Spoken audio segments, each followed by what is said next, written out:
예, 오늘은 출애굽기 34장 1절에서 17절 말씀을 가지고 두 번째 기회라는 제목으로 우리가 말씀을 나누려고 합니다. 제가 부사관 후보생 시절에 여러 가지 훈련을 받습니다. 그 교육과 훈련이 있는데 그 중에 어떤 훈련이 있냐면 어떤 교육이 있냐면 상황판 보고를 하는 교육이 있습니다. 말 그대로 그 군부대 안에 보면 뭐 상황실이라고 해서 그 상황실 안에 모든 상황판, 그러니까 모든 상황들을 기록해 놓는 상황판이 있거든요. 날씨로부터 시작해서 해가 언제 뜨고 언제 지는지, 그날의 해가 언제 뜨고 언제 지는지, 그리고 인원 현황부터 해가지고 장비 현황, 그리고 그날 어떤 교육을 받는지 뭐 이런 것들을 매일매일 수정해서 적어 놓는 상황판이라는 게 있습니다. 그리고 이 상황판을 그럼 언제 사용하느냐? 매일 사용하기도 하지만 상급자나 상급 부대에서 나오게 되면 이 부대에 대해서 이야기해보라 라고 했을 때 그 상황판을 가지고 우리 부대는 이러한 부대입니다. 어떤 장비를 가지고 있고 어떤 인원이 어떻게 생활하고 어떻게 교육하고 있습니다. 라는 그런 걸 보고하기 위해서 상황판이라는 것을 만들어 놓았죠. 자, 그러면 이 상황판 중에서 가장 중요한 건 무엇일까요? 예, 날씨도 물론 중요합니다. 예, 뭐 해 뜨고 지는 것도 참 중요하죠. 뭐가 가장 중요하냐면 여기서 가장 중요한 것은 그 부대의 인원 현황과 그 다음에 총기 현황입니다. 예, 우리나라는 특별히 이 총기, 총알에 관해서 상당히 예민하거든요. 그래서 부대원들과 함께 이제 사격 훈련을 갔을 때도 그 쏘고 난 탄피가 하나만 없어져도 그거 찾을 때까지 다시금 부대를 복귀를 하지 못합니다. 왜냐하면 그 탄피 하나가 없어지는 건 총알 하나가 없어졌기 때문에 그 총알 하나가 또 다른 사람의 목숨을 위협하고 앗아갈 수 있기 때문이죠. 그래서 군대 상황판에서 가장 중요한 건 무엇이냐면 인원과 총기 현황 이런 것들이 정말 중요하기 때문에 이것이 항상 잘 맞아 있어야 되는 거죠. 이 두 개가 잘못되면 어떻게 되냐? 정말로 흔히 얘기하는 난리가 납니다. 제가 군대에 있을 때 이 난리가 한번 났습니다. 제가 경험하지 않았다면 말씀드릴 수 없었겠죠. 제가 근무를 설 때 일어난 일이라 근 20년 가까이 된 것 같습니다. 2002년 말에 일어난 일이니까 한 20년 가까이 됐죠. 그렇게 됐음에도 불구하고 제가 이것을 잊어버리지 않는 이유는 제가 그 일어난 사건의 당사자였기 때문에 제가 잘 기억하고 있습니다. 그때 연말 연시 12월 달로 기억하게 되는데 제가 강원도 홍천에서 근무를 했기 때문에 우리나라 강원도는 원주에 1군 사령부가 있는데 지금도 있는지는 잘 모르겠지만 1군 사령부에서 연말 연시에 이제 불시에 검열을 나온다는 소식이 있습니다. 왜냐하면 연말 연시가 되면 안 그래도 뭐 크리스마스도 있고 연말 연시다 보니까 장병들이 많이 해이해지는 그런 분위기잖아요. 사회도 그렇고 이 거리도 다 그러니까 군부대도 그렇단 말이죠. 근데 그럴 때 더욱더 군기 강화 뭐 이런 것들을 하기 위해서 상급 부대에서 점검이 나온다라는 얘기를 들은 상태에서 이제 근무에 임하게 되었습니다. 당직 근무라는 걸 서게 되는데 저는 그때 당직 하사라 그래가지고 당직 사관이라는 게 있고 당직 하사라는 게 있는데 당직 사관이 더 고참들이 쓰고 저는 당직 하사로서 후임으로서 이제 쓰게 된 거죠. 근데 이제 같이 근무 쓰는 고참이 뭐라고 하냐면 야, 우리 이거 밥 먹고 와서 상황판을 수정하도록 하자 이렇게 이야기를 했습니다. 그래서 저는 알겠습니다 하고 그 고참이 먼저 밥을 먹으러 갔고 저는 이제 상황판을 보고 이제 상황실에서 앉아 있었는데 갑자기 바깥에서 충성하는 소리가 들리더니 어떤 한 분이 들어오시더라고요.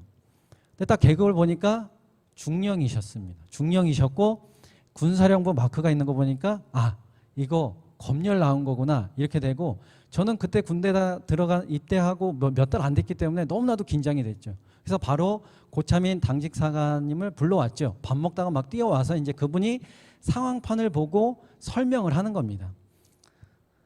그래서 상황판을 브리핑하는데 아, 오늘 날씨는 어떻고 인원은 어떻고 뭐 이렇게 됐어. 그래서 날씨는 통과, 인원 통과. 그럼 총기를 봅시다. 총기 설명해 보세요. 총기 설명하는데 아까도 말씀드렸다시피 밥 먹고 와서 수정하자고 했기 때문에 수정이 안 된 상태였단 말이죠. 그렇기 때문에 고참이 그래도 흔히 군대에서 얘기하는 짬이 있기 때문에 그 짬을 가지고 잘 설명했는데 이 검열하는 분이 예리하게 막 치고 들어가 가지고 결국에는 총기가 안 맞게 되는 그런 일이 일어나게 된 것입니다. 그때부터 흔히 이런 말, 다 깨졌다 이런 말 하잖아요. 그때부터 하나 두 개씩 막 다 깨지기 시작했습니다. 제가 3기갑 여단이라는 여단에 있었는데 여단의 당직 사령부터 불러내렸고 그 다음에 제가 방공중대라는 곳에 있었는데 우리 중대장님이 소환이 됐고 그 다음에 간부들 전 간부들이 다 번개통신이라고 해가지고 뭐 전화를 번개통신이라는 걸 걸면 몇 분 안에 다 어디 있는지를 응답해야 되는데 그것도 제대로 되지 않았고 결국에는 총기부터 시작해서 나머지 것들이 다 깨지게 되었습니다. 결국에는 이렇게 되고 난 후에 그분이 가시고 중대장님이 너무 화가 나가지고 문을 발로 제대로 확 찰 수는 없고 그냥 그렇게 하시면서 저희는 다시금 총기부터 해서 총기 넣을 수 있는 것부터 다 다시 제작하고 하여튼 그때 한번 난리가 난 적이 있었죠. 그런데 만약에 이런 난리가 났을 때 저나 저희 고참이 그 상급부대에서 내려온 그분한테 죄송한데요 저희 좀 한 번만 봐주시면 안 될까요? 다음에는 혹시 내일이나 다시 나오신다면 저희가 최대한 잘 준비해 가지고 이런 오류 없도록 하겠습니다 이렇게 얘기하면 그분이 그래 알겠네 그래 뭐 그럴 수 있지 라고 하면서 그분이 받아줄까요? 절대 받아주지 않습니다. 저희도 그렇게 말할 수도 없고 그분도 그런 생각도 저는 하지 않겠죠. 왜냐하면 이미 나온다고 이야기 공고가 돼 있고 물론 불특정 다수의 부대로 들어오긴 하지만 어쨌든 나온다고 이야기 됐고 그렇다고 군대가 뭐 한번 봐주고 이런 기회가 절대적으로 없기 때문입니다. 그런 것이 통하지 않는다는 것이죠. 물론 군대뿐만이 아니라 바깥의 사회도 그러한 것은 동일하게 적용될 것입니다. 두 번째 기회는 없다라는 것이죠. 한 번 잘못되면 그것으로 그냥 끝이 난다라는 것입니다. 그런데 우리가 이렇게 한 번 실패했다고 해서 또한 한 번 잘못했다고 해서 우리 하나님은 우리들을 그렇게 군대나 사회처럼 매정하게 외면하시거나 버리시는 하나님은 아니시라는 것입니다. 멀리하지 않고 오히려 우리를 더 위로해 주시고 격려하시는 분이 누구냐? 그리고 사랑으로 더 우리를 안아주시는 분이 누구냐? 바로 하나님이라는 사실입니다. 성경에는 이처럼 두 번째 찬스를 부여받은 사람들의 이야기로 가득 차 있습니다.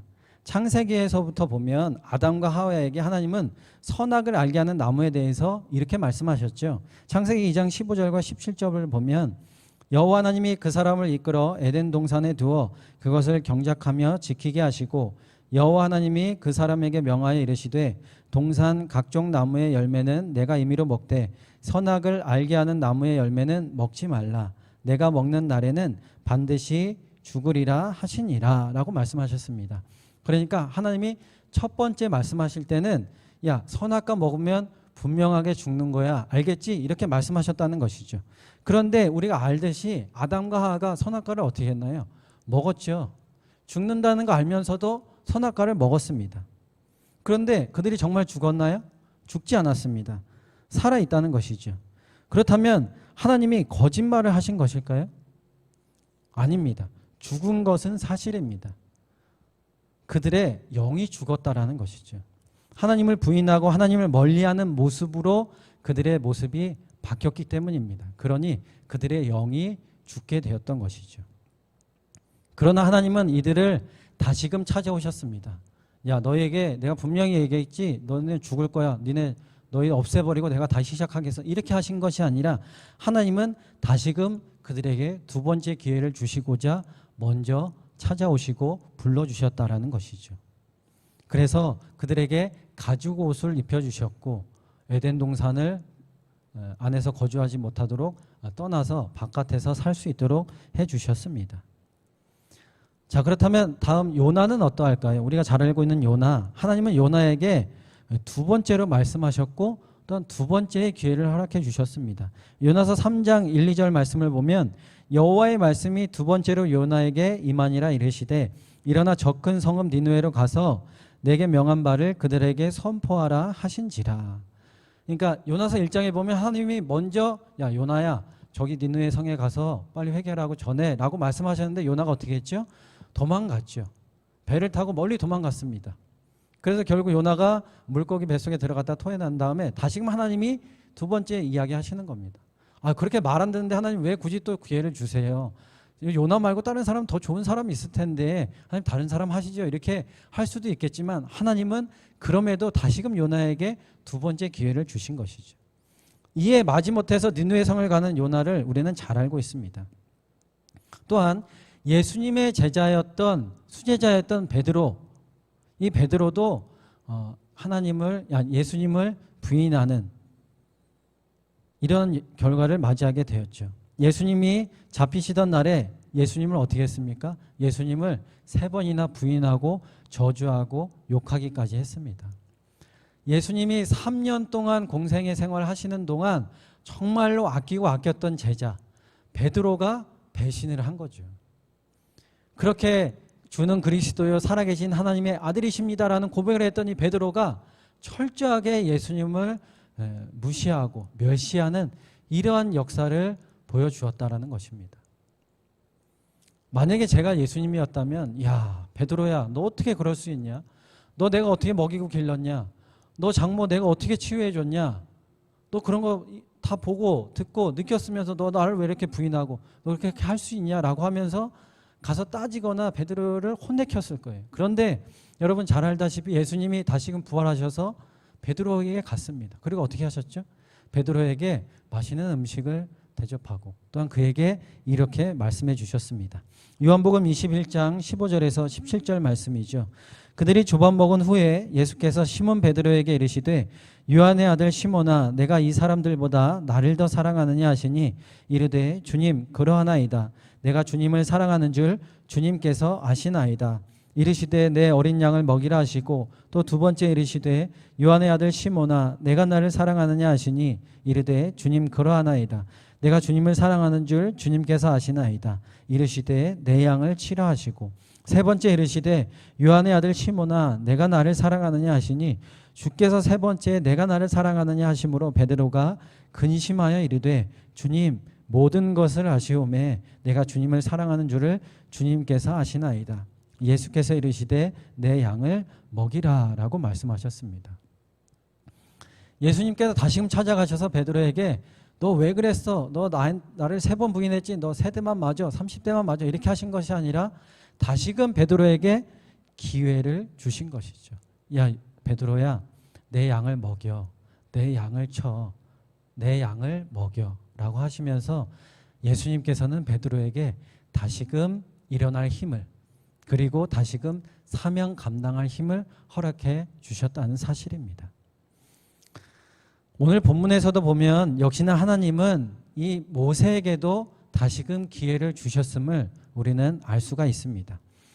모세의 단점이라고 한다면 우리가 잘 알듯이 약간 감정에 이끌려서 욱하는 것을 몇 번 성경에서 나왔었죠. 감정으로 대응을 한다는 것입니다. 무리바 물 사건에서도 그랬고요. 또한 우리가 잘 알고 있는 십계명 이 돌판 사건에서도 마찬가지입니다. 이거는 제가 지난번에도 한번 말씀드린 적이 있는데 모세가 십계명 돌판을 처음에 시내산에 올라가서 40일 동안 하나님과 대화하면서 받을 때 이 모세는 이미 알고 있었어요. 저들이 그 금송아지를 만들고 그들에게 절하고 그것을 하나님처럼 섬긴다는 사실을 이미 알고 있었습니다. 왜냐하면 하나님께서 모세에게 알려주었기 때문입니다. 야 쟤들 봐라.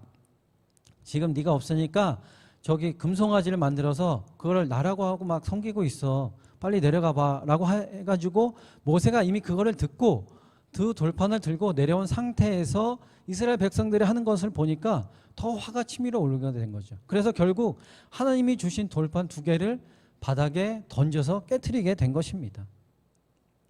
자신의 감정대로 하나님께서 친히 준비해 주시고 써주신 돌판을 부셔버린 것이죠. 이 정도 되면 막가지 하는 거 아닙니까?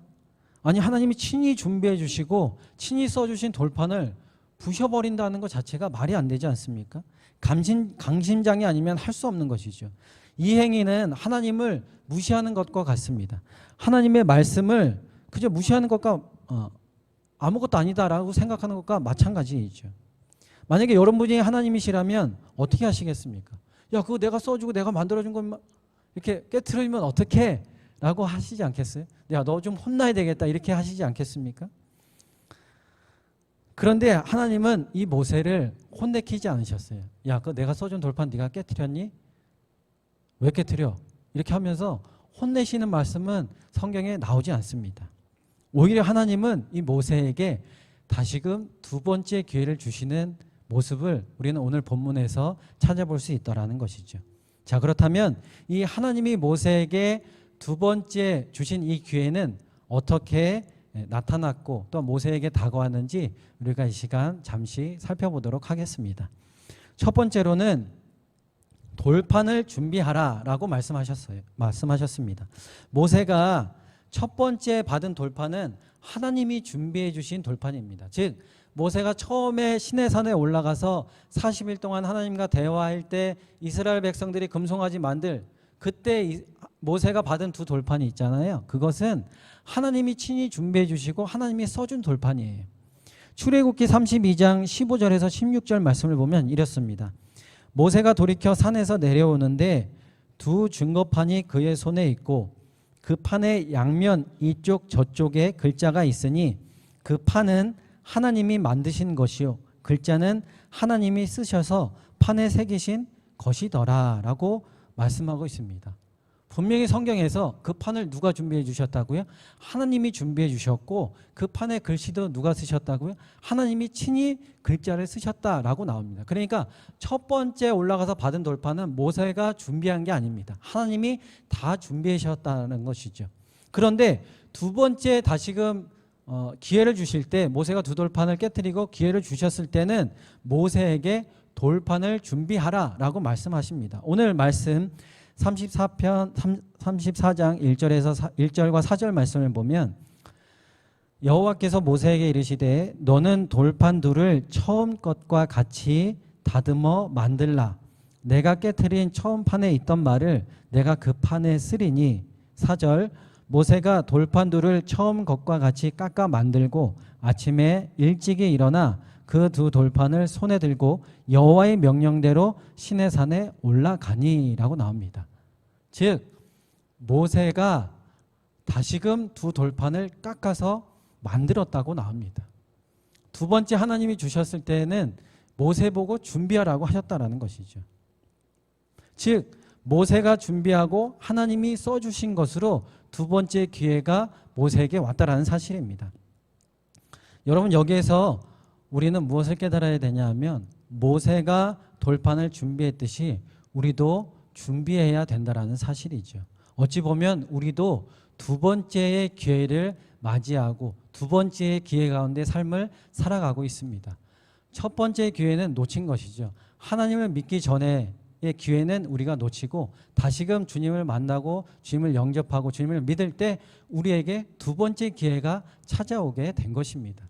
그러니 우리는 이 두 번째 기회를 다시금 우리에게 주셨기 때문에 우리는 모세와 같이 돌판을 준비하는 마음을 가져야 한다라는 것이죠.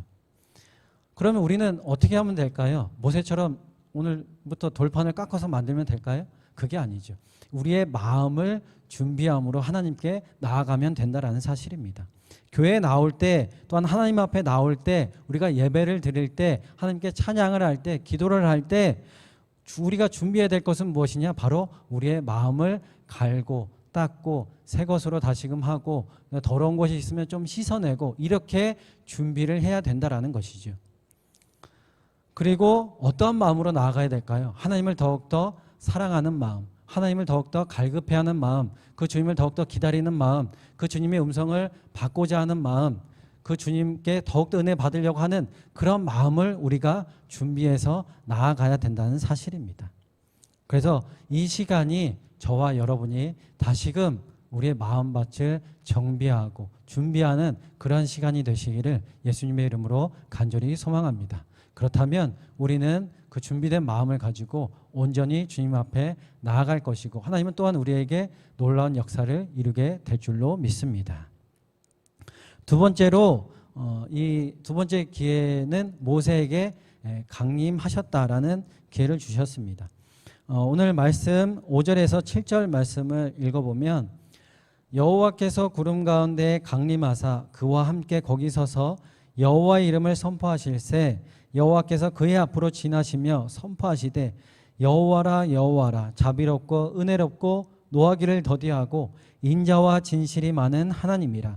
인자를 천대까지 베풀며 악과 과실과 죄를 용서하리라. 그러나 벌을 면제하지는 아니하고 아버지의 악행을 자손 3, 4대까지 보응하리라 라고 말씀하셨습니다. 이렇게 준비돼서 모세가 하나님 앞에 나아갔더니 하나님이 강림하셨다라는 것이죠. 즉 하나님이 임재해 주셨다라는 사실입니다. 5절에도 구름 가운데서 강림하셨고 특별히 6절에 보니까 여호와께서 그의 앞으로 지나가셨다라고 나옵니다. 이 모세가 다시금 하나님의 임재하심을 경험했다라는 사실이죠. 여러분 우리가 이처럼 두 번째 기회가 왔을 때 또한 우리가 두 번째 기회를 맞이하면서 누리며 삶을 살아갈 때 우리가 마음의 준비를 하고 주님 앞에 나온다면 주님은 분명히 모세에게 강림하셨던 것과 마찬가지로 저와 여러분에게도 강림하시고 임재해 주실 줄로 믿습니다. 아마 우리가 생각하는 것 이상으로 충만함으로 우리에게 성령 충만함으로 우리에게 허락해 주신다는 사실입니다. 하나님은 이처럼 우리에게 늘 사랑을 베풀기를 원하시고 은혜를 베풀기를 원하시고 특별히 함께 강림하고 임재하셔서 우리와 함께 하기를 원하시는 하나님이라는 사실을 우리는 결단코 잊어서는 안 될 것입니다. 그래서 오늘도 다들 준비하신 마음으로 이 자리에 나오신 줄로 믿습니다. 그래서 이 시간 있는 자리에 분명히 하나님이 모세에게 강림하셨던 것과 마찬가지로 오늘도 우리 각자에게 다 충만하게 임재하여 주셔서 오늘도 이 시간이 은혜의 시간 또한 복 있는 시간 되시기를 예수님의 이름으로 간절히 소망합니다. 세 번째로는 어떻게 하셨냐? 언약을 다시금 세워주셨다라는 것이죠. 10절 말씀을 보도록 하겠습니다. 10절 말씀을 보면 이렇죠. 여호와께서 이르시되 보라 내가 언약을 세우나니 곧 내가 아직 온 땅 아무 국민에게도 행하지 아니한 이적을 너희 전체 백성 앞에 행할 것이라. 내가 머무는 나라 백성이 다 여호와의 행하심을 보리니 내가 너를 위하여 행한 일이 두려운 것임이니라. 아멘. 자, 여러분 우리가 마음을 준비하고 하나님께 나아갔더니 하나님이 임재해 주셨고 또한 그 다음에 뭐를 하셨습니까? 다시금 언약을 세워주신 것이죠. 모세가 돌판을 준비하고 다시금 준비해서 나아갔더니 하나님이 그 돌판을 친히 써주신 것과 마찬가지죠. 임재하여 주시고 그 돌판에 다시금 하나님이 새로운 언약으로 갚아주셨다라는 것입니다. 우리도 마찬가지입니다. 우리도 이 시간 우리의 마음을 열고 주님께 나오면 하나님은 우리가 임재해 주시고 함께 해주셔요. 특별히 우리가 다시금 언약을 세워주시는 분이라는 것이죠. 그 언약은 어떤 언약일까요? 내가 너와 함께 하겠다. 내가 너에게 응답해 주겠다라는 그런 언약을 우리와 다시금 세워주신다는 사실입니다. 여러분 정말 놀랍고 감사한 일이 아니지 않습니까? 감사한 일입니다. 너무나도 정말 우리가 생각하는 것 이상으로 하나님은 우리에게 이렇게 역사하신다는 사실을 우리는 늘 기억해야 할 것입니다. 그래서 하나님이 우리에게 주신 두 번째 기회를 우리는 결단코 놓쳐서는 안 된다라는 것이죠. 그러나 사실상 하나님은 우리에게 이 두 번째 기회만을 허용해 주시지는 않습니다. 하나님은 우리가 혹여나 두 번째 기회를 놓쳤다 할지라도 다시금 하나님을 찾고 하나님을 부르짖으면 또한 용서해 주시고 다시금 받아주시는 분이 하나님이라는 사실을 우리는 잊어서는 안 되겠죠. 그래서 우리에게 이렇게 언약을 다시금 세워주시고 또한 우리에게 말씀을 허락해 주시는 이 하나님만을 다시금 붙잡고 또한 그 주님만을 온전히 따라가며 순종하며 나갈 수 있는 저와 여러분의 복된 삶이 되시기를 예수님의 이름으로 간절히 소망합니다. 정리하면 하나님은 우리를 너무나도 사랑하시는 분이시죠. 정말로 우리가 생각하는 것 이상으로 하나님은 우리를 너무나도 사랑해 주시는 분입니다. 그래서 다시금 기회를 주시고 다시금 일어날 수 있는 힘을 허락해 주시는 분은 하나님 한 분밖에 없다라는 사실을 여러분 결단코 잊지 마시기 바랍니다. 그래서 우리는 늘 마음을 준비하여 성령 충만함으로 언약의 말씀 위에 굳게 서는 그런 믿음의 자녀들이 되어야 될 줄로 믿습니다. 그럴 때 우리는 매일매일 승리할 수 있고 또한 주님이 주신 우리에게 주신 사명을 굳건하게 잘 감당할 수 있을 줄로 믿습니다. 그래서 오늘도 이 시간 우리가 온전히 하나님께 순종함으로 또 우리에게 주신 기회를 잘 감당함에 감사함으로 나아가서 온전히 세상의 빛과 소금의 역할을 감당할 수 있는 믿음의 승리의 자녀들이 되시기를 예수님의 이름으로 간절히 소망합니다. 기도하겠습니다. 하나님, 우리가 입술로 하나님을 부를 수 있도록 은혜 베풀어 주셔서 감사합니다. 우리가 하나님을 알아갈 수 있도록 인도하여 주셔서 감사합니다. 우리에게 은혜의 기회를 베풀어 주시는 주님을 늘 기억하는 우리가 되게 하여 주시옵소서. 그리하여 마음으로 준비하여 주님을 만나서 또한 충만함으로 순종하는 삶을 살아내는 우리 모두가 되게 하여 주시옵소서. 감사합니다. 사랑합니다. 예수님의 이름으로 기도합니다. 아멘. 우리 이 시간 주만 바라볼지라 우리 찬양하고 기도하도록 하겠습니다.